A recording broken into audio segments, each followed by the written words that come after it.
하루의 경제 주식 마무리, 오늘도 저희 경주마와 함께 하시죠. 홍콩 오피스 빌딩에 투자한 우리나라 이 증권사가 고객들의 투자액 2,500억 원 거의 전액을 날릴 위기에 놓였습니다. 중국에서는 이 부동산 기업들의 어떤 디폴트 리스크 또다시 고개를 들고 있습니다. 긴축의 여파가 실물 경제 곳곳에서 나타나고 있다, 이런 얘기인데, 그런 와중에 이 코스닥이요, 연중 최고치 달성했는데도 대부분 종목들 여전히 좀 부진한 모습 나타내고 있습니다. 어려운 시장, 이 세 분의 명 전문가와 함께 좀 진단을 해보죠. 세 분 어서 오세요. 안녕하십니까? 안녕하십니까? 네. 안녕하세요. 네, 어제와 오늘 이 코스닥의 거래 대금이 코스피를 압도했습니다. 코스닥은 15조 4천억 원, 코스피는 11조.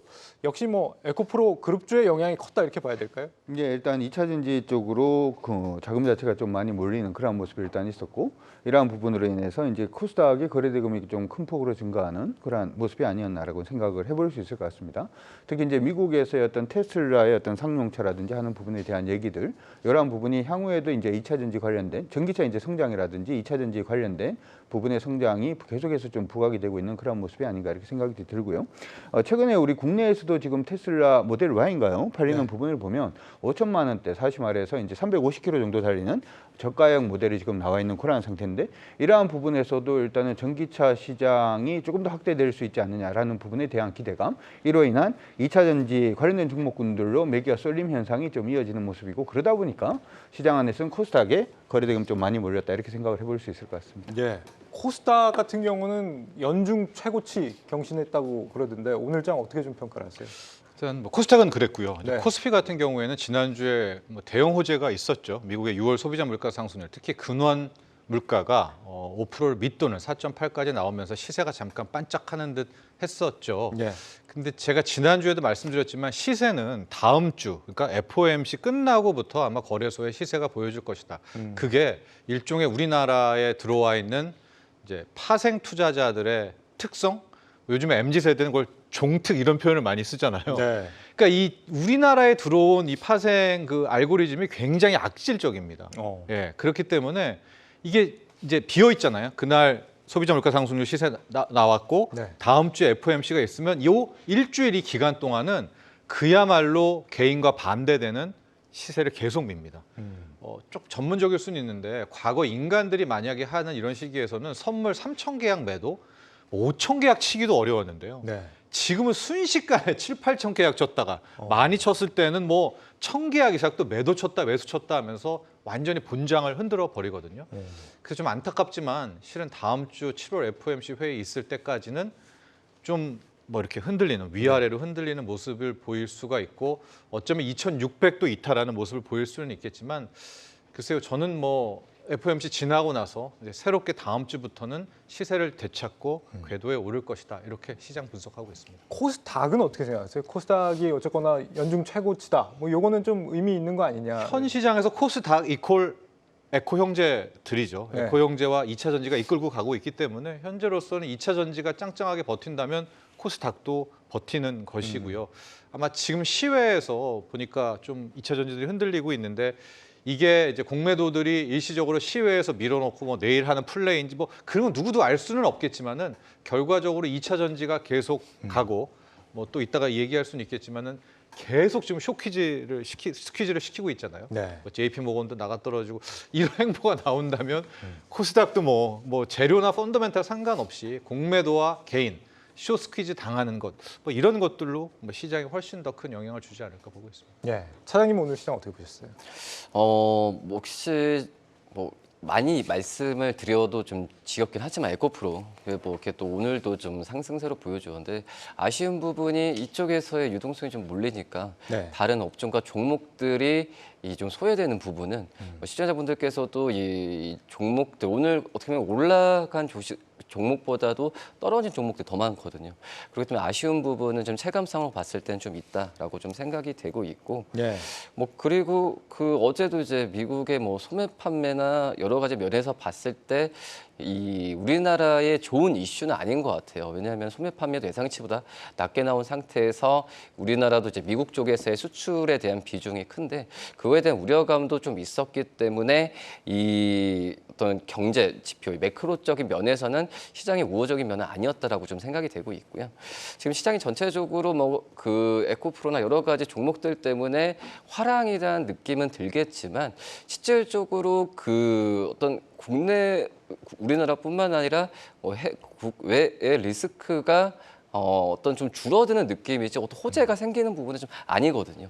예, 그렇기 때문에 뭐 시장 좀 약간은 좀 어떤 방향성은 말씀하셨듯이 뭐 FOMC 이 회의 이후에 좀 잡히지 않을까라고 좀 생각이 되고 있습니다. 네. 어제가 이제 에코프로였다면 오늘 같은 경우는 이제 BM하고 HN 이쪽으로 좀 수급이 몰리는 느낌이던데 사실 2차 전지에는 굉장히 많은 종목들이 있는데 예. 그냥 에코프로 안에서 이렇게 투자를 선택하시는 것 같더라고요. 이런 심리는 뭐라고 이해를 하고 계세요? 글쎄요, 약간은 좀 에코프로 뭐 하나라도 좀 걸쳐야 되지 않을까라는 느낌도 있는데 포모가 작용했다고 봐야 되나요? 어제 같은 경우도 저도 이제 그런 좀 전화를 많이 받았었어요. 네. 차라리 지금 에코프로, BM 에코프로 없으니까 에코프로 HN이라도 좀 담아야 되지 않냐. 예, 그렇게 전화도 많이 받았었는데 근데 또 이제 뭐 장중에 또 보니까 또 10% 올랐다가 또 차익이 나와주는 그 변동성이 좀 심하게 나왔는데 그런 뭐 매매에 대한 스타일은 아니라고 좀 생각이 되고 있고요. 네. 뭐 그리고 이제 뭐 에코프로에 대한 부분에 있어서 뭐 상실감이나 또 이제 뭐 당연히 이제 가지고 계신 분들은 이제 주가가 올랐을 때 뭐 축하를 뭐 드리긴 하겠지만은 너무 이제 그거에 대한 신경보다도 좀 이제 다른 좋은 종목들도 많거든요. 또 이제 그 제2의 에코프로가 될 수 있을 만한 기업들도 찾아보면 펀더멘탈 쪽으로 많으니까 그런 종목들에 좀 집중하는 시간을 더 투자하셨으면 좋겠다라고 말씀드리겠습니다. 예. 이런 상황에서 지금 LNF가요. 뭐 코스피로 이전을 본격화한다. 이 공시가 또 어쨌거나 뭐 검토 중이라는 공시가 좀 떴어요. 지금 당장 구체적인 사항은 나중에 좀 얘기를 해보겠다 이렇게 했지만 공매도가 뭐 이쪽으로 가면은 자동으로 뭐 쇼커버링이 된다 뭐 이런 이유들을 거론이 되는 것 같더라고요. 이 LNF 이슈 어떻게 보세요?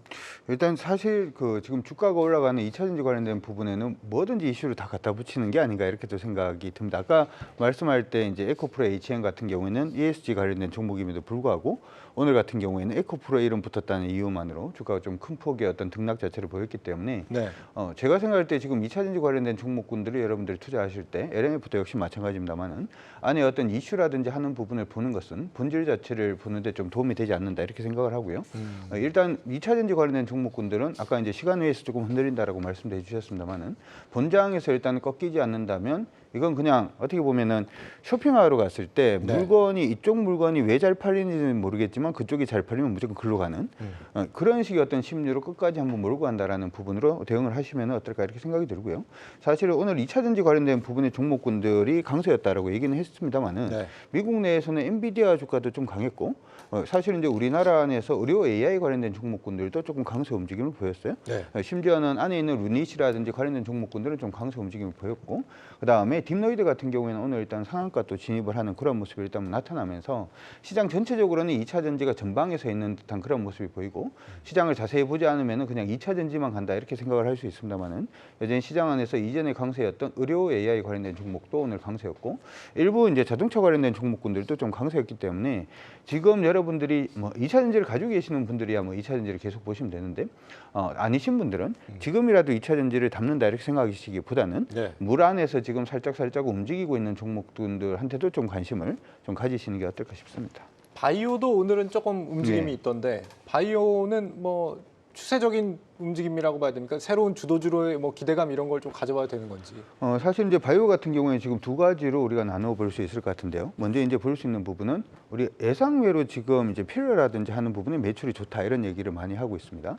예전에 이제 고령화 관련돼서도 사람이 이제 고령화 관련해서 이가 제일 먼저 빠지기 때문에 임플란트 관련된 종목군들을 보자 이런 말씀들 일단 해드렸고 연골이라든지 관절 관련된 종목군들도 굉장히 중요합니다만은 늙고 싶지 않은 게 사람들이 가장 기본적인 욕망이 아닐까 이렇게 생각이 들고요. 네. 그렇게 하다 보니까 지금 뭐 관련된 필러 관련된 종목군들이 좀 강세 움직임도 보여주는 그런 모습들도 일단은 보였고, 일부 이제 제테마라든지 작은 종목군들도 굉장히 좀 강세를 보여주는 그런 부분들이 있었는데, 그런 부분 외에는 최근에 이제 증권사에서 의견이 굉장히 바뀌고 있는 종목이 하나가 있어요. 네. SK 바이오팜이라는 종목이 아마 다 알고 계시라 생각이 드는데, 예. 이번에 SK 바이오팜에 대해서 리포터 나왔는 걸 보면 이 회사가 지금 계속 적자를 기록은 하고 있는 그러한 상태입니다만은, 향후에 영업력이라든지 하는 부분이 최근에 이제 들어왔던 어떤 솔루션이라든지 하는 부분들 때문에 굉장히 좀 나아지고 있다라는 리포트가 좀 나와지고 있는데, 여러분들이 주목을 하셔야 되는 거는 증권사에서 리포트를 내잖아요.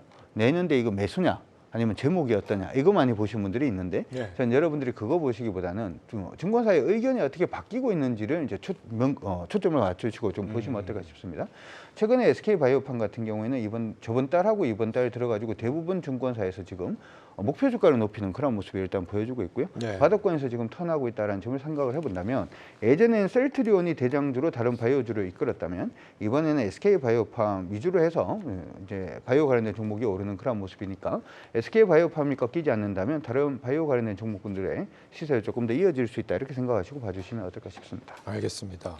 최근에 그때 네. CPI 지수가 이제 발표된 이후에 약간의 좀 제약 바이오 업종 쪽으로 이 순환매가 좀 많이 들어왔었던 상황이거든요. 근데 네. 이게 이 제약 바이오 업종이 지금 이제 뭐 AI나 여러 가지 부분 쪽에서만 어떤 기대감이 있지 전체적으로 뭐 좋다라고 좀 볼 수는 없어요. 그런데 그래서 단순 어떻게 보면 이제 순환매로 이 어떻게 그 유동성이 몰릴 수도 있겠지만은 그걸 지금 기다리는 시기 같고요.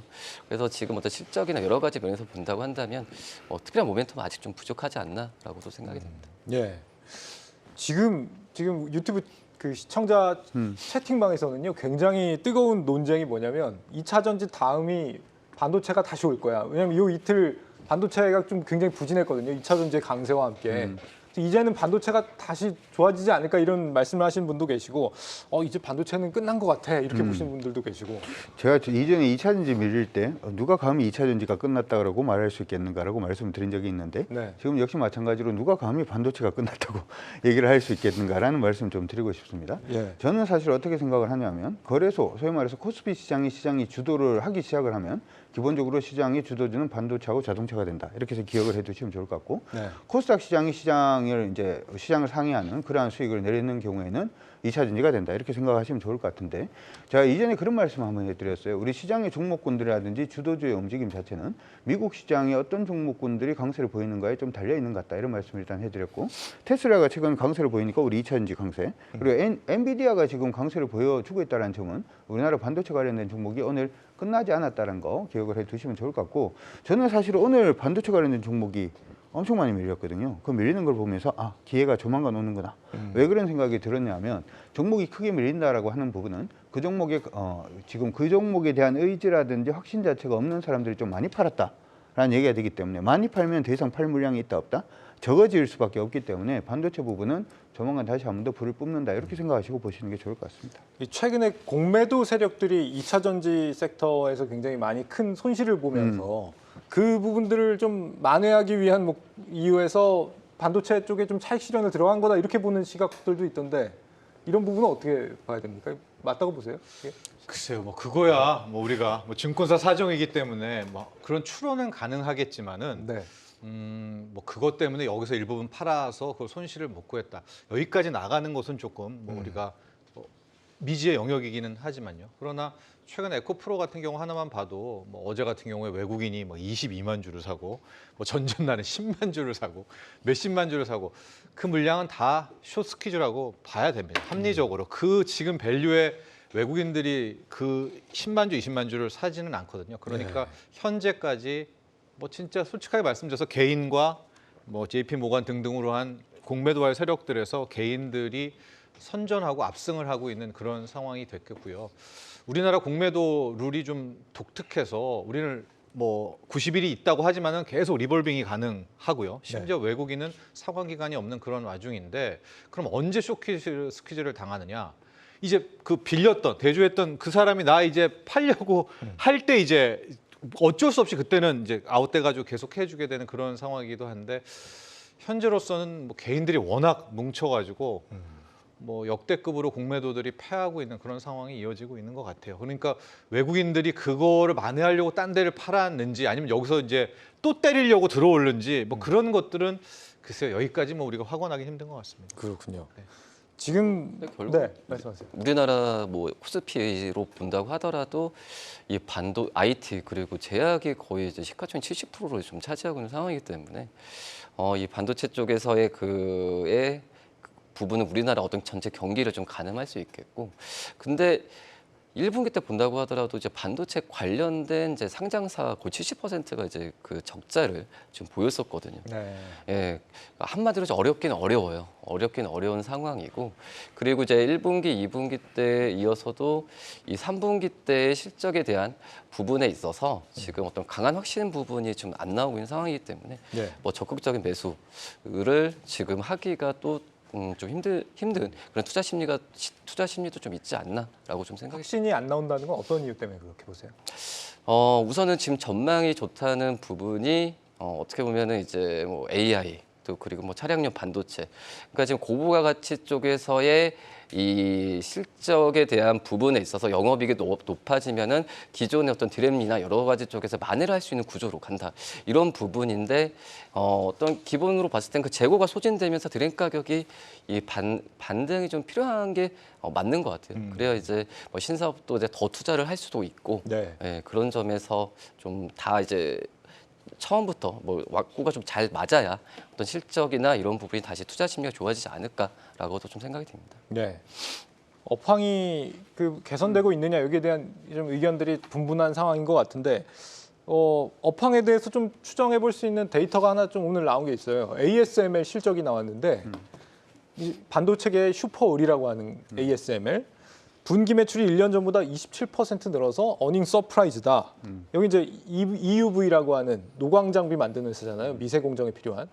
이거는 어떻게 우리가 의미를 좀 풀어봐야 될까요? 사실 저는 개인적으로는 반도체 업황은 턴했다라고 저는 생각을 사실은 하고 있거든요. 네. 그러니까 이게 여러분들이 하나 기억을 해 두셔야 되는 부분이, 아까 지금 자동차용 반도체가 됐던 AI용 반도체 부분에 대한 시장 얘기들 자체가 지금 아직까지 뜬구름을 잡는 얘기가 아니라 이제 본격적으로 투자를 하겠다 이렇게 얘기를 하는 거죠. 특히 네. 이제 저번에 우리 S&P 500 기업들 중에서 기업들이 실적 발표를 할 때 100개 이상 되는 기업들이 AI 무조건 한다 이렇게 얘기를 하고 있고, 우리나라에서도 지금 관련된 종목군들 뷰노라든지 JLK라든지 하는 종목군들이 급등을 하는 것도 요들도 이제 의료 AI 관련된 종목이고, 신약이라든지 하는 부분도 대부분 AI 부분은 이제 필수로 들어가는 부분이 아닌가 이렇게 생각도 들고, 지금 차량용 부분도 사실 이제 현대자동차가 올해부터 내년부터인가요? 레벨 3 부분의 자동차를 생산하겠다라고 얘기했던 부분도 네. 자율주행 자동차가 이제 본격화된다라는 얘기가 되기 때문에 예전보다는 반도체가 무조건 들어가는 부분이 많아진다라는 얘기도 일단은 되지 않나라고 생각을 해봅니다. 특히 이 부분에서 우리가 한 가지 기억을 해야 되는 부분은, 시장 안에서 우리가 AI 반도체라고 하면 한 가지 기억이 나는 게 엔비디아 기억이 나실 거고, 네. 최근에 AMD 얘기도 아마 들어보셨을 겁니다. 근데 이거 생산 누가 합니까?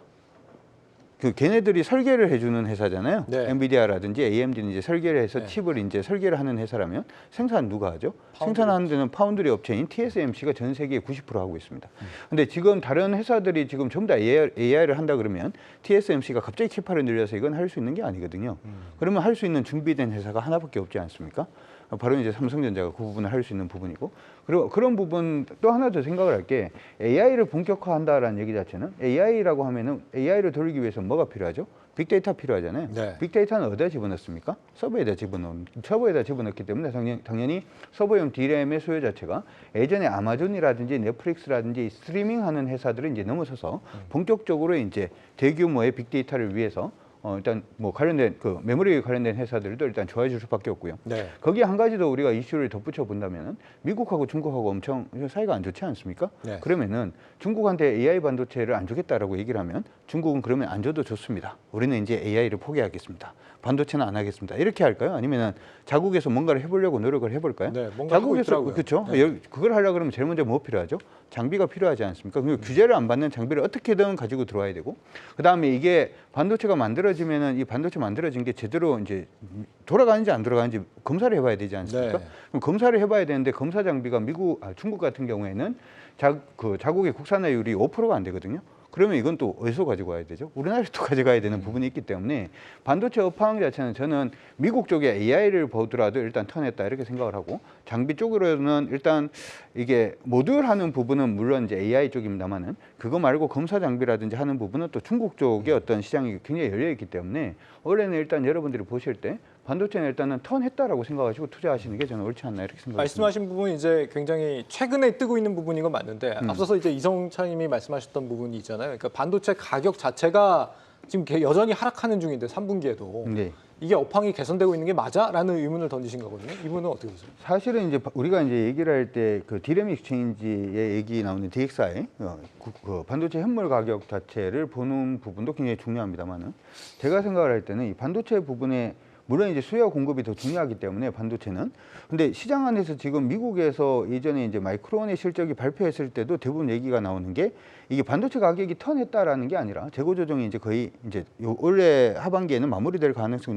높다라는 기대감 때문에 지금 가는 거고, 주식이라고 하는 것이 기본적으로는 실적이 나오고 난 다음에는 주가 이미 떠버린 경우가 많기 때문에 네. 지금은 반도체에 대한 희망 부분을 우리가 미리 꺾을 이유는 없다라고 저는 생각을 하고 있고, 충분히 나올 그 업황 자체가 턴하는 부분 자체가 만들어지고 있기 때문에 여러분들, 제가 생각할 때는 여러분들이 그 시나리오로 보시고 가시는 게 좋지 않나 생각이 들고, 네. 마지막으로 한 가지 더 말씀을 해드리고 싶은 게, 그러면 그 디램 익스체인지 가격이 일단 턴하지 않았다라고 얘기를 하면 삼성전자도 안 가야 되고 SK 하이닉스도 안 가야 되는데, 여러분들이 삼성전자나 SK 하이닉스 주봉 차트를 오늘 숙제는 아닙니다만은 관심 있으신 분들 한번 펴서 보시면은 추세 다 돌았습니다. 그러니까 전체적으로 지금 상방으로 지금 다 돌고 있는데 지금 DXI가 무서워가지고 이 주식을 못한다 이런 얘기는 저는 아니지 않나 이렇게 생각을 해봅니다. 예, 알겠습니다. 업계에서도 아주 활발하게 움직임이 지금 나타나고 있는 상황이거든요. 반도체 쪽을 보면 테슬라가 이제 차세대 자율주행 칩 생산을 삼성에 맡기는 방안이 사실상 확정됐다. 파운드리 분야는 TSMC가 단연 독보적이었는데 말이죠. 그걸 뚫어냈다는 얘기예요. 5월에 뭐 정보지에서 잠깐 나왔었던 게 있었고요. 그때 네. 당시 아마 사진도 있었던 것 같은데 이제 JY 이재용 회장이 가서 이제 일론 머스크가 만났던 이제 그런 상황이 있었는데 아마 그때부터 공을 들이지 않았나 이렇게 보고 있습니다. 이제 테슬라 같은 경우에는 결과적으로 굉장히 많은 이제 칩이 필요하겠고요. 네. 차세대 자율칩이라고 할 수 있는 뭐 HW 5.0 같은 경우에 결과적으로 이제 테슬라는 소위 말하는 이제 설계 업체죠. 예, 네. 파이브리스 업체이기 때문에 누군가 만들어 줘야 되는데 아마 삼성전자 이재용 회장이 거기를 노렸던 것 같아요. 저걸 또 TSMC한테 주면은 안 되는데 그러면서 계속 공을 들였었고 아마 어제 또 오늘 나온 소식에 의하면 거의 한국경제 단독 보도였던 것 같은데 네. 삼성전자로 이 테슬라 칩은 일단 간 것 같은 이제 그런 확정된 그런 모습들이 좀 보여지고 있습니다. 근데 이렇게 되니까 이게 비단 테슬라뿐만이 아니라 여타 다른 소위 말한 전기 자율주행차들의 자율주행 칩 역시도 삼성전자의 파운드리 쪽에서 좀 갖고 온 게 있었거든요. 네. 그런 것들이 일단 작용을 했다라고 볼 수가 있겠는데 호재로 오늘은 일단 주가에 이 한경의 단독 보도가 반영은 되지는 전혀 못했습니다. 반영되지 예, 않았습니다. 아마 삼성전자 측에서 좀 더 오피셜을 기다리고 있지 않나 이렇게 보고 있습니다. 네, 지금 뭐 말씀하신 것처럼 테슬라를 비롯해서 뭐 모빌아이, 암바렐라, 맞아요. 네, 예. 자율주행 빅3가 다 지금 삼성전자의 파운드리 고객사가 됐다라는 얘기가 들리는 건데 그 얘기는 이제 자율주행 분야에서만큼은 파운드리를 삼성전자가 좀 전문성을 가져간다 이렇게 풀이를 해봐도 될까요? 전문성도 그렇지만은 이제 약간 TSMC를 계속 지금 가격을 하는 그런 약간 경쟁 구도로서 TSMC 그런 자리를 차지하고 싶다는 약간 욕심도 있는 걸로 생각이 되고 있고요. 네.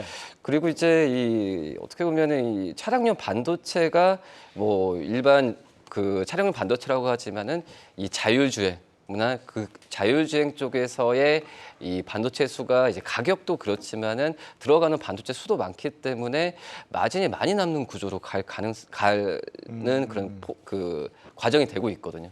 오히려 그렇기 때문에 지금 이거에 의한 뭐 그 전방 그 자동차 기업들 같은 경우도 자율주행이나 이거에 대한 어떤 초기 시장이기 때문에 삼성전자가 이쪽에서의 그 위치를 좀 크게 초반에 가져간다면은 향후에 어떤 그 수익 부분은 자연스럽게 따라오는 게 좀 쉽지 않을까라는 생각도 좀 갖고 있지 않나라고 좀 판단되고 있고요.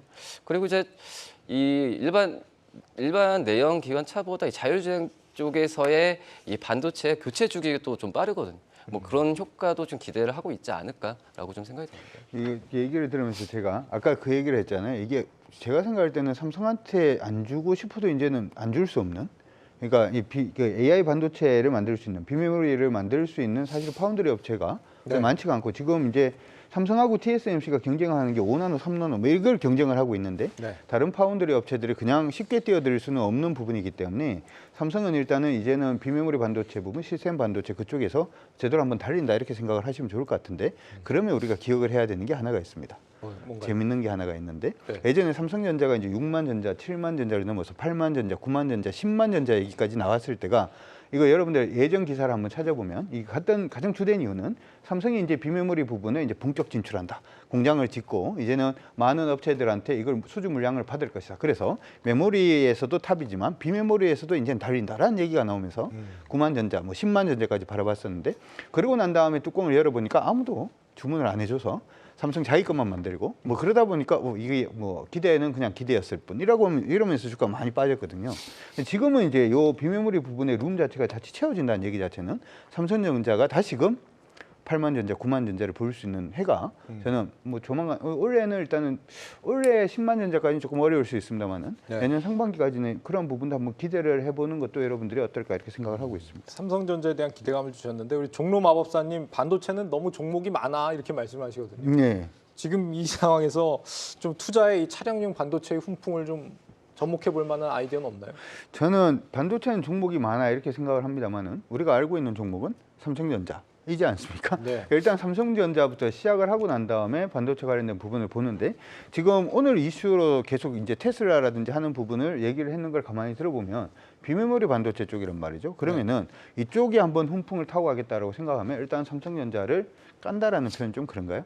예, 일단 삼성전자를 밑에다가 이렇게 안정적으로 일단 놔두고 그 다른 나머지 의미의 부분은 깐다군요. 그 나머지 부분은 일단 비메모리 부분을 여러분들 한번 공략을 해보시는 것도 나쁘지 않을 것 같습니다. 네. 방산 쪽에도 오늘 좀 큰 흔들림이 있었던 것 같습니다. 센서뷰라는 회사가 코스닥에 오늘 입성을 했는데 주가가 아주 스펙타클하게 움직였습니다. 공모가 4,500원에 2배까지 처음에 올라가서 시작을 했다가 나중에는 6,800원으로 끝이 나는 140% 상승해서 51% 상승으로 끝이 나는 이 어떤 스토리라고 봐야 되나요? 이런 거는? 근데 어떻게 보면 방산 쪽에서의 그 매출 비중은 20%도 안 되거든요. 네. 어떻게 보면 통신 그 장비 기업이잖아요. 이런 뭐 케이블이나 만드는 안테나 케이블이 대부분의 그 약간의 그 좀 많이 좀 걸쳐 있는데, 근데 좀 방산이라는 지금 이미지를 그래도 공모하니까 이쪽에 이미 그 좀 추정을 많이 한 것 같아요. 많이 연관을 시킨 걸로 판단되고 있는데 네.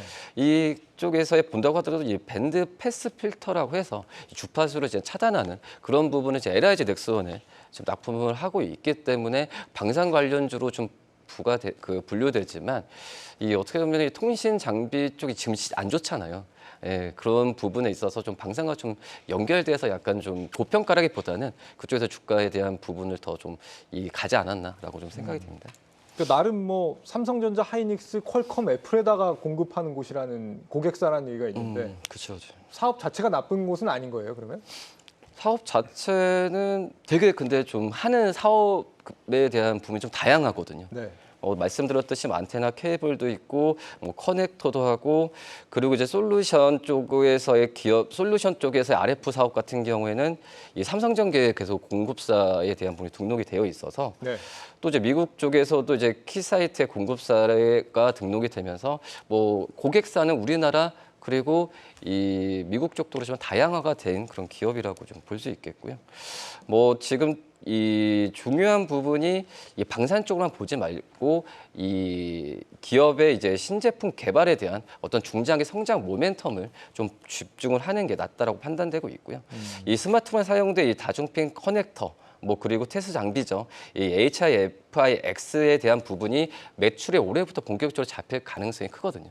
그러니까 이쪽에서 신사업 부분을 좀 보면서 접근하는 게 나을 텐데, 근데 그 방산 쪽과 너무 연결해서 하게 되면은 좀 기대감이 좀 커지지 않을까. 그럼 나중에 기대가 크면은 실망도 커질 가능성도 있기 때문에 예.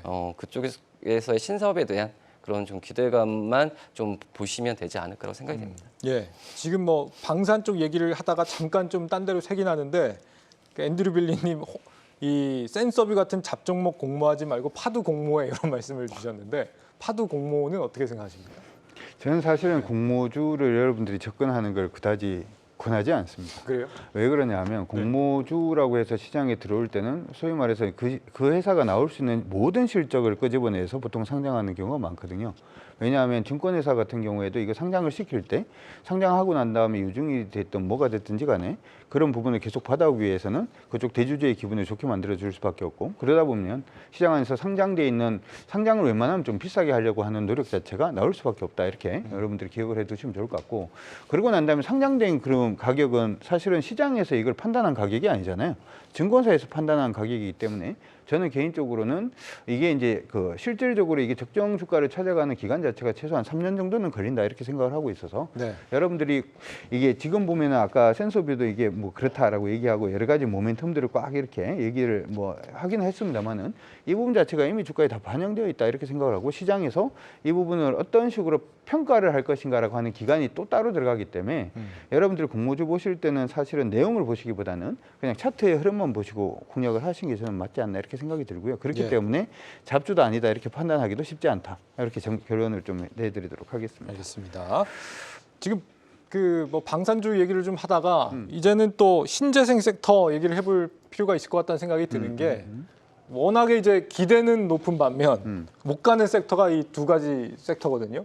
신재생 쪽 뭐 IRA 보조금 받는다고 해서 기대감은 높았는데 뭐 태양광이며 풍력이며 수소며 움직임들이 뭐 이렇게 엄청 획기적이지는 않은 것 같아요. 그렇습니다. 이제 신재생을 우리가 뭐 주목하라고, 뭐 저도 역시 신재생 에너지에 가장 많은 방점을 찍고 있는데, 일단 석유 시대를 진짜 끝내기로 합의를 전 세계가 봤죠. 하고 이제 2030년만 돼도 내연차를 생산하지 않는 뭐 그런 것들이 나오게 되고, 뭐 여러분들이 잘 알 것 같습니다. 그럼 이제 석유의 시대가 끝나게 되는데, 문제는 석유라는 이 에너지가 뭐 가격 효율성이 너무 압도를 합니다. 그러니까 그 다음에 나올 어떤 에너지 하나로 석유가 차지했던 우리 생활의 에너지를 대체할 수는 없는 거예요. 물론 궁극적으로 수소가 있지만 네. 바로 수소로 못 가는 이유가, 수소를 뽑는 데 필요한 에너지가 일단 들어가잖아요. 그러니까 네. 지금 나오는 수소 에너지를 우리가 뭐 가짜 암모니아다 해서 레드 암모니아라고 하는 것이, 석탄 석유를 통해 가지고 수소를 뽑으면 이거는 우리가 원하는 클린이 아니지 않습니까? 네. 그래서 그 단계를 거친 다음에 이제 수소로 가게 되는 건데, 그 후보군들이 이제 태양광, 뭐 풍력, 과거엔 수력도 있었고요, 소형 원자로도 있고, 지금 워렌 버핏의 행태로 봤을 때는 천연가스도 일단은 몇 년간은 쓸 것 같은지 이 친구들이 신재생에 포함이 되어 있는 것 같습니다. 수력은 안타깝게도 한 3년 전부터 완전히 탈락이 되고 있고요. 그래서 이제 비중으로 일단 봐야 될 것 같은데, 예. 미국이 이번에 IRA에서 뭐 가정용 패널에 대해서 세액 공제를 했을 때는 일단 기본적으로 태양광을 첫 손에 꼽지 않았나, 뭐 저는 네. 그렇게 분석하고 있습니다. 특히 독일 같은 경우에 태양광은 이미 효율도 굉장히 높여놓은 이제 그런 상황이어서 보고는 있고요. 이제 그 다음에 쫓아오는 것들이 풍력, 뭐 소형 원자로, 뭐 이제 그 다음에 뭐 천연가스, 뭐 이런 식으로 이제 가게 될 때, 이제 천연가스는 뭐 특별히 신재생은 아니죠. 기존에 했던 에너지라고 볼 수가 있을 텐데, 네. 근데 출발을 못 하고 있어요. 시세 출발을. 맞아요. 이게 다 되고 이게 틀도 되고 정부 지원 뭐 다 되는데 이 가격 출발이 안 되고 있는 그런 상황인데, 네. 저는 이 중에서 이제 태양광을 첫 선에 꼽고 있거든요. 어. 저는 유가를 일단 봐야 되겠다는 생각을 현재는 하고 있습니다. 그래서 유가가 마지노선이었던 68을 깰 듯 하다가 일단 다시 70, 75가 됐었는데, 유가가 출발하게 된다면 저는 더 빠른 속도로 이제 신재생, 뭐 그중에서 태양광 같은 경우에도 뭐 같이 성장하는, 그러니까 유가가 오를 때 오히려 신재생도 스타트하는 이제 그런 트리거를 좀 바라보고 있다라고 예. 볼 수가 있겠고, 좀 더 말씀드리면 이제 저는 이제 태양광에서는 OCI 쪽, OCI 예. 그룹이죠. 하나솔루션도 있고 OCI도 있는데. 예, 뭐 이거 또 현대에너지 솔루션 네. 등등이 있는데, 좀 탑픽은 OCI 홀딩스를 보고 있거든요. 어떤 왜냐하면 이유 때문에? OCI는 일단 태양광은 아니죠. 폴리실리콘인데 반도체 폴리실리콘이기 때문에 기본적으로 신재생이라기보다는 폴리실리콘, 반도체 솔리콘이고, 태양광용 폴리실리콘은 OCI 홀딩스라고 볼 수가 있을 것 같은데, 이 종목의 또 문제는 네. 이우현 회장을 비롯한 이 아직까지 이 종목 수합이나 이런 게 지금 안 돼 있는 거예요. 그러니까 외국인들은 계속해서 지금 뭐 매집도 해 가고는 있지만, 결과적으로 오너와 그쪽에서 어떤 결단을 내리는지, 뭐 우리가 인적 분할에서 나왔던 자사주의 마법 이런 것들, 과거의 리스크들이 상존하고 있으니까, 이게 출발을 하려고 그래도 출발을 못 하고, 이걸 노리는 공매도는 어마어마하게 계속 때리고 있고 네. 뭐 코스피, 뭐 K 주식에 있었던 그런 한계들이 계속 나오고는 있는데요. 그러나 저는 신재생은 한 번은 터질 수밖에 없는 테마라고 보고 있습니다. 그래서 뭐 그 순간에 한번 시세가 나기 시작하면 뭐 차기 혹은 뭐 차차기라고 말씀하실 수 있지만 저는 이제 차기 2차 전지의 바통을 받을 수 있지 않을까 이렇게 생각하고 있습니다. 정말 말씀하신 것처럼 그간의 이 흐름을 보면 태양광이 그나마 주가는 좀 나은 것 같아요. 세 섹터 중에서는. 네. 제가 이거 정리 한번 하고 여러분들이 보시는 게 좋을 것 같습니다. 저도 이제 신재생 부분은 굉장히 좀 관심이 많은데 네. 신재생이라고 얘기하면 우리가 보통 태양광, 풍력, 그 수소도 요즘 뭐 얘기를 하긴 합니다만은 아니면 수력이라든지 여러 부분 얘기를 하죠. 유럽 같은 경우에는 전체 에너지의 한 30% 정도가 수력으로 대체를 하고 있는데 요즘 비 옵니까 안 옵니까? 홍수 한 번씩 오고 네. 아니면 가물고 이러니까 수력 된다 안 된다? 안 되겠죠. 그렇죠? 그래서 일단 수력을 빼고 생각을 한번 해보자는 거죠. 네. 미국의 IRA 법안의 통과 부분으로 인해서 우리가 이제 태양광이라든지 아니면 풍력에 대한 관심이 굉장히 많아지고 있는데 여기서도 우리가 하나 기억을 해야 되는 것이 풍력 업체들 있잖아요. 네. 풍력 업체들은 예전에 그 유럽에 할 때는 북해에서 풍력 단지를 엄청 미리 만들었죠. 그럼 그때 일단 실적이 낮겠다, 그렇죠? 그 다음에는 국내 얘기가 일단 있었기 때문에 그때도 실적이 낮겠죠. 근데 이쪽이 일단은 일단락이 됐기 때문에 이제 미국의 IRA 부분에 일단은 걸쳐야 되는데, 그럼 기존에 실적했던 것보다 실적이 더 많이 나와야지 주가가 갈 수 있겠다, 그렇죠? 네. 근데 그 부분이 지금 안 나오고 있잖아요. 그렇기 때문에 풍력이 지금 주가가 그다지 강세를 못 보여주고 있다 이렇게 생각을 하시면 좋을 것 같고. 2분기에도 계속 안 나올. 제가 생각 우리 저번에 제 유튜브에서도 그런 얘기를 한번 한 것 같은데 태양광 풍력이라든지 하는 부분이 좀 많이 만들어졌기 때문에 차라리 이 부분을 안정적으로 사용하기 위해서 아까 이제 말씀해 주신 것처럼 수소 부분으로 이제 전기 분해해서 쓸 수 있는 부분도 일단 있습니다만은 수소는 대량 생산을 해본 적이 없으니까 거기다가 뭘 하는 거죠? 스마트 팩토리를 붙여서 우리가 HD 현대일렉트릭이 됐던 LG 일렉트릭이 됐던 효성중공 같은 기업들이 간헐적 발전을 이걸 스마트 팩토리를 통해서 이제 계속의 상시 발전으로 바꿔주는 부분이 있었기 때문에 고들 종목군들이 올해는 굉장히 갔었다. 네. 이렇게 정리를 하면 될 것 같고 풍력 같은 경우보다는 차라리 스마트 그리드 관련된 종목군들을 차라리 보는 게 좋을 것 같고 그 종목들도 요즘 많이 올랐기 때문에 한 종목을 찾는다면은 그럼 저도 역시 마찬가지로 태양광입니다. 태양광인데 여기서 여러분들이 한 가지 기억을 하셔야 되는 게 LG 그룹이 원래 태양광을 했었거든요. 그래서 여러분들이 집에서 아파트에 태양광 붙이는 거, 그 LG에서도 나옵니다. 근데 LG 그룹이 이제 미국에 태양광이 들어갔다가 철수를 했어요. 2년 전에. 철수했던 이유는 왜 철수했다? 중국이 너무 싼 걸 갖다가 공급을 하니까 철수를 했습니다. 철수를 했는데 사실 이제 미국 같은 경우에는 IRA 법안 안에서도 중국을 배제하려는 모습 자체가 일단 많이 보이고 있고 중국을 배제하려고 그러니까 그럼 중국 배제하면 우리나라 기업들이 수혜를 받겠네.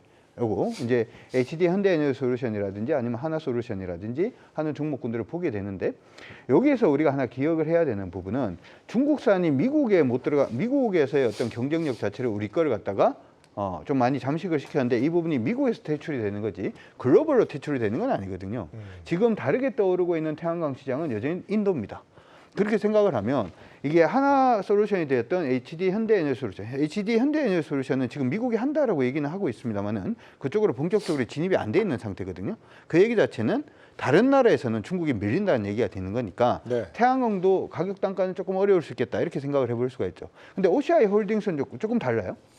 왜 OCI 홀딩스는 좀 다르다라고 얘기를 하냐면 어차피 중국 쪽에 수출하는 부분도 일단 있고요. 네. 미국 쪽에 들어가는 부분도 있고 지금 해외에서도 중국산하고 같이 경쟁을 하고 있기 때문에 OCI 홀딩스는 가격 경쟁력도 충분히 되겠다 이렇게 생각을 하고 있고요. 네. 아까 말씀하실 때 출발선은 아직 못 넘고 있다라고 얘기를 하는데 네. 한 가지 말씀드리면 OCI 홀딩스는 출발선에서 지금 한 발자국 정도는 내디뎌 있는 그런 상태니까 네. 신재생을 지금 보시려고 하시는 분들은 방금 전에 말씀을 해드렸던 시나리오를 한번 생각을 해보시고 이게 기억이 안 나면 제 유튜브에 들어와서 가지고 한번 보셔도 좋을 것 같고 깨알 같은 홍보를. 예, 네. 그게 안 되면은 그냥 OCI 홀딩스 오늘 차트 한번 다시 한번 더 체크를 하시면서 태양광 한번 노려보시는 것도 나쁘지 않을 것 같습니다. 대표님 가만히 두면 하루 종일 말씀하실 것 같아요. 네, 죄송합니다. 조금만 줄여주시고요. 우리 차장님께서는 지금 어떻게 보세요? 두 분 다 태양광 쪽에 조금 더 비중을 두시는 것 같아요. 저는 뭐 네. 풍력 이런 데는 좀 기회가 없나 이런 생각도 들고. 뭐 실질적으로 이번에 유럽 쪽에서 작년에 봤을 때도 이 설치율을 본다고 한다면은 이 태양광 쪽이 더 많았고요. 풍력보다도. 뭐 그렇기 때문에 이 풍력이 어떻게 보면은 더 이제 그 설계를 하고 뭐 그 시공하고 하는 그 기간이 굉장히 길잖아요. 그렇기 때문에 어떤 태양광 쪽에서가 오히려 더 빨리 이런 부분에 있어서 수요가 더 있지 않나라고 생각이 되고 있고, 그리고 이제 신재생 쪽에서의 그 주가 측면에서 본다고 한다면 이 유럽과 미국의 정책에 어떻게 보면 주가가 실적은 떠나가지고 이쪽에서의 그 정책에 대한 부분에 있어서 영향을 많이 받고 있기 때문에 네. 뭐 그런 부분은 한번 좀 그런 부분은 한번 좀 생각을 하셔야 되지 않을까. 실적이 바로바로 이런 잡히는 사항은 아닌 것 같아요. 신재생 쪽, 그러니까 뭐 또 이 IRA법과 뭐 그리고 AMPC에 대한 혜택에 의한 실적도 지금 세분화가 많이 돼 있고, 그거에 대한 이제 보조금 혜택이나 이런 부분도 내년 정도가 어떻게 보면 그 관련 기업들의 실적에 본격적으로 도움이 되지 않을까라고 생각이 되고 있어서, 실적보다는 어떤 이런 주가적인 측면으로 봤을 때는 제가 말씀드렸던 포인트를 좀 생각하시는 게 낫지 않을까라고 생각합니다. 네. 평론가님께서도 이 신재생 관련해서 더 붙여주실 말씀 더 있을까요? 그렇습니다. 이제 아까 우리 전문가께서도 이제 한 발 출발을 했다라고 얘기하는데, 네. 이제 저도 OCI 왜냐하면 이제 하나솔루션, 현대, H 다 보죠. 근데 저는 결과적으로 이제 바이든 행정부, 미국으로 봤을 때 바이든 행정부가 자신의 치적이라고 이야기할 수 있는 거는 석유 시대를 끝낸다라는, 그걸 굉장히 어필할 것 같거든요.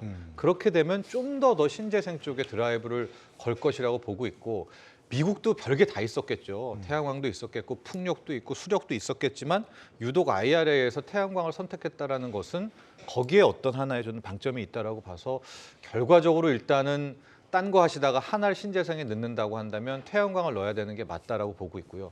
태양광도 일단 순서가 있는데 기본적으로 만드는 건 폴리실리콘이죠. 그다음에 이제 모듈, 패널 이렇게 쭉쭉 나가게 되고 있어서, 결국 시세 순서로 간다면 뭐 같이 동시에 줄 수도 있겠지만, 이게 진짜 태양광 시세가 나온다면 폴리실리콘 쪽에서부터 저는 시세가 나오고, 그다음 이제 솔루션 쪽으로 이렇게 쭉 간다, 이렇게 보고 있기 때문에 지금 폴리실리콘 업체, 제가 정보를 좀 말하기는 그렇지만은 네. 차트라든가 또 외국인들이 그동안 산다라든가 이런 것들 좀 유심히 보시면서 한번 주목을 해보시는 것도 네. 어떨까. 뭐 제가 거의 한 6개월째 지금 태양광 이야기하고 있네요. 네, 그렇습니다. 예, 그 유가와 신재생을 좀 연결지어 생각해보는 지혜를 주신 것 같고요.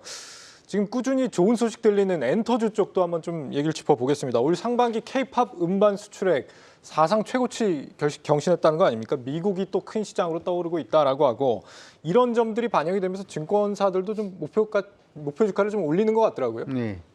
저는 개인적으로 지금 목표까지 올리는 증권사 리포트는 관심이 별로 없습니다. 네. 왜냐하면 엔터주들이 이미 출발한 지가 꽤 됐고, 그러고 난 다음에 지금 실적이 좋은 것보다, 이게 사실은 이제 주식이라는 게 이런 게 있습니다. 그러니까 실적이 좋아진다라고 하는 부분에는 이견이 없는데, 네. 지금 JYP 엔터 같은 경우에도 바닥에서 굉장히 많이 상승을 했고요. 하이브도 역시 마찬가지 많이 상승을 했죠.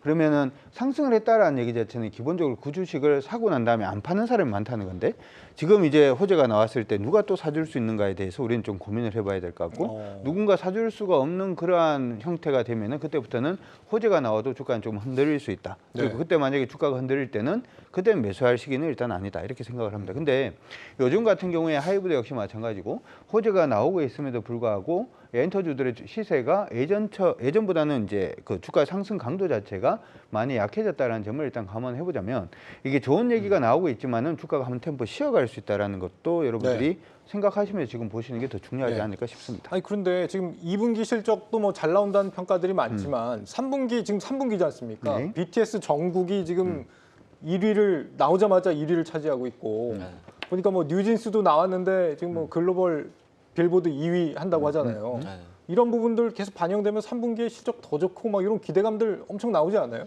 그렇죠. 어떻게 보면 2분기 지금 실적주로서 지금 엔터 4사 중에서 뭐 그 다른 업종 종목들과 비교해서도 많이 꼽히고 있는 상황이거든요.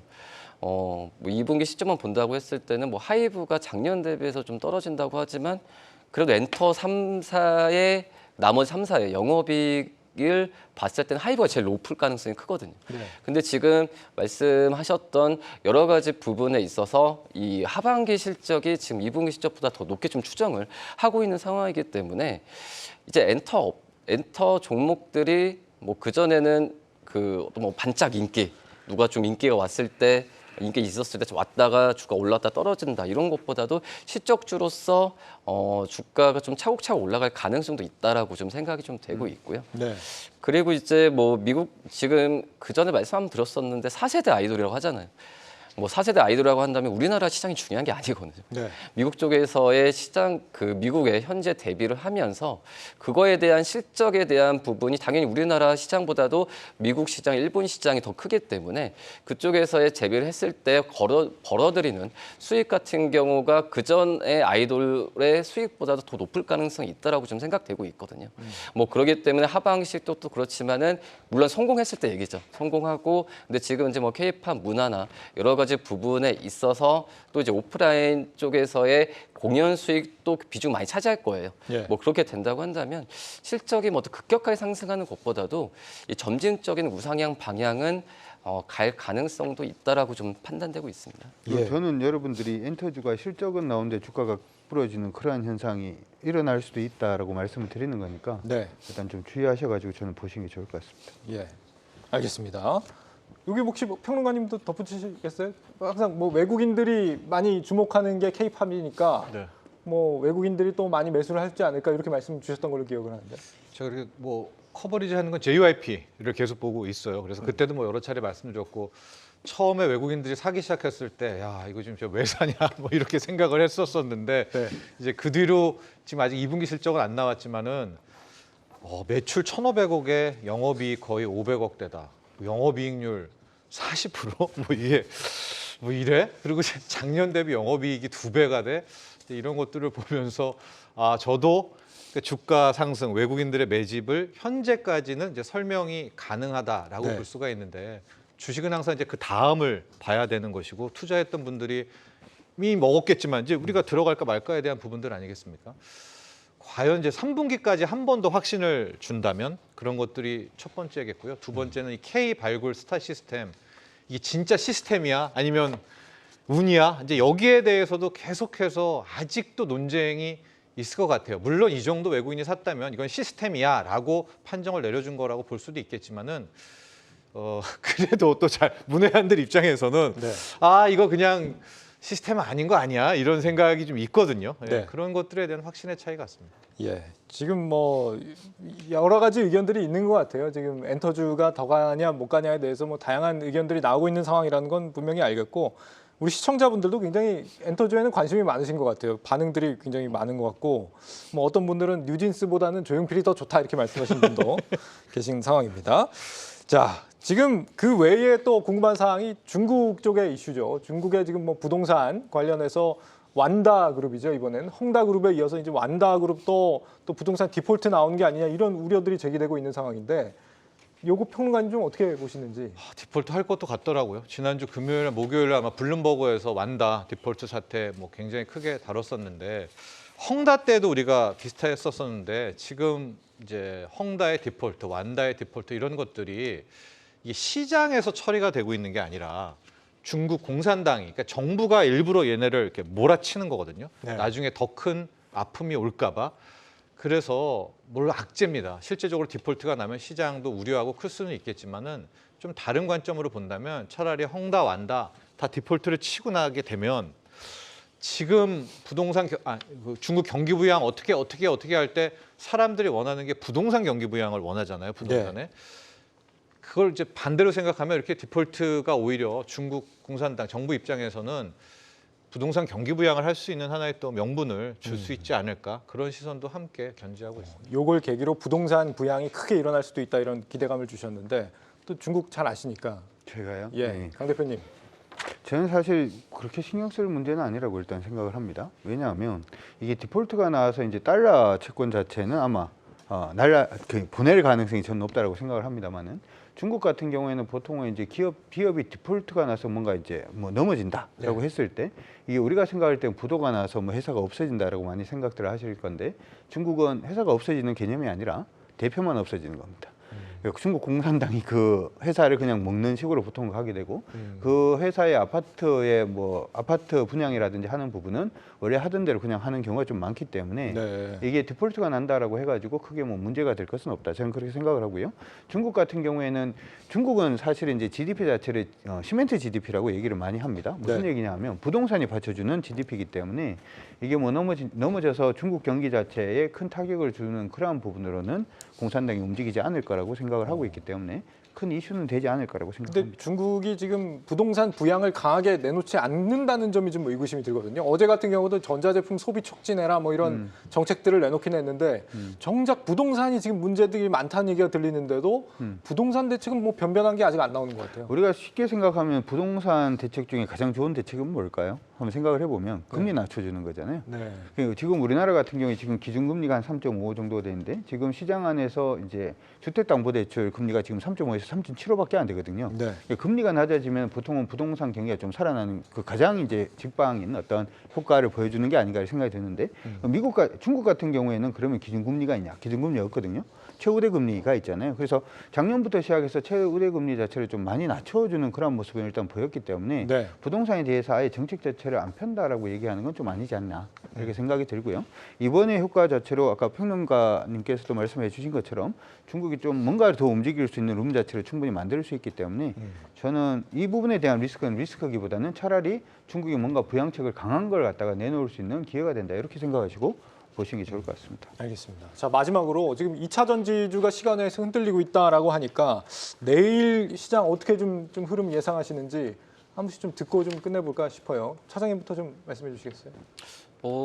그냥 오늘과 또 별 다르지 않을 거다라고 좀 생각이 되고 있고요. 네. 종목 쏠림 현상 쪽은 있지 않을까. 그러니까 시장 전체적인 것보다도 이 뭐 2차 전지에 의한 또 반도체와 관련된 기업들에 의해서 지수가 좀 왔다 갔다 할 가능성이 크지 않을까. 그러니까 내가 가봐야 할 것 같아요. 네. 진짜 예측 못 하겠어요. 정말 예측이 안 되는 시장이긴 네. 하죠. 평론가님은 어떻게 생각하세요? 근데 코스피 같은 경우에는 이 외국인 파생 쪽 외국인들이 호락호락하지 않아가지고 더 누를 수도 있을 것 같다 이런 생각을 해보고 있습니다. 그래서 굉장히 긴장감 있게 코스피는 보고 있습니다. 그러나 다만 7월 FOMC 어쨌든 결론이 납니다 하고 저는 7월 FOMC가 시장을 진짜 나락으로 가는 거라고 보지 않거든요. 오히려 시세의 출발이라고 보고 있는 점이고요. 코스닥 같은 경우에는 또 대결이겠죠. 네. 이 공매도 세력과 또 개인들 2차 전지 개인들과의 그런 대결이 또 연속 속성이다 이렇게 보고 있습니다. 예, 대표님. 저는 일단 내일부터 시작해서 코스피가 좀 이제 가지 않을까라는 기대감을 일단 이렇게 가지고 서로 의견들이 네, 다르세요? 왜냐하면 지금 여러분들이 제가 제 유튜브에도 그건 올렸습니다만은 이 코스피 시장이 지금 눌리고 있다라고 생각을 하지만 3일 동안 지금 옆으로 가고 있는 중이고 거래가 계속 줄고 있거든요. 네. 이러한 현상 자체는 일단 나쁘지 않다라고 생각을 일단 해서 그리고 오늘 환율이라든지 하는 부분을 보더라도 외국인들이 충분히 살 수 있는 효과 자체는 보일 수 있다. 그래서 내일 부분은 일단 코스피가 좀 가지 않을까 이렇게 생각을 하고 코스피가 간다면 반도체 자동차의 어떤 시세가 한 번은 좀 붙지 않을까 이렇게 생각이 들고요. 만약에 이제 코스닥 시장이 조정을 받는다라고 하더라도 아까 이제 2차 전지가 조금 흔들리고 있다 이런 말씀을 해주셨는데 네. 지금 코스닥 안에서 2차 전지 외에 오르고 있는 부분이 아까 말씀해드렸던 AI 관련된 종목군들 좀 오르고 있는 그런 모습들도 일단 있고요. 제약바이오가 오늘 살짝 고개를 들었기 때문에 그쪽으로 바톤 터치가 또 일어날 수도 있을 가능성이 있지 않을까라고 생각은 해봅니다. 그러니까 시장 안에서 2차 전지만 올라가니까 나는 수익에서 소외됐다 이렇게 생각하지 마시고 시장 안에 여러 가능성을 열어두시고 시장을 보신다면 그래도 좀 좋은 효과가 있지 않을까 생각해 봅니다. 네. 요즘 이 잘 나가는 증시 흐름과는 다르게 실물 경제의 어려움들이 우리 앞에 좀 다가와 있다는 게 느껴지는 것 같습니다. 달라진 시장에 맞는 투자 공식 저희 경주마와 함께 잘 찾아가 보시죠. 내일은 손석우, 이영훈, 하창봉 대표와 함께 하겠습니다. 내일 뵙겠습니다. 여러분 고맙습니다.